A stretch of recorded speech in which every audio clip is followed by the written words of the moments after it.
Noong ika-21 ng Abril taong 753 BC, ayon sa alamat, itinatag ang Rome ng kanyang unang hari, si Romulus. Ang pangyayaring ito ang nagsilbing simula ng Rome bilang isang city-state, na sa kalaunan ay lumaki upang maging Roman Empire, isa sa mga pinaka-impluwensyang sibilisasyon sa kasaysayan ng mundo. Noong ika-21 ng Abril taong 1960, ang bagong kabisera ng Brazil, Brasilia, ay opisyal na inilunsad. Ang syudad ay itinayo mula sa wala sa loob ng wala pang 4 na taon sa ilalim ng pamumuno ng Pangulong Juscelino Kubitschek, na nagmarka ng isang panahon ng mabilis na paglago at industrialisasyon sa Brazil.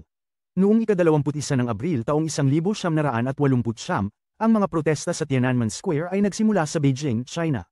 Ang mga protestang ito na sumusuporta sa demokrasya, na pangunahing pinamumunuan ng mga estudyante, ay nanawagan para sa reforma sa politika at nagresulta sa isang marahas na military crackdown na kilala bilang massacre sa Tiananmen Square.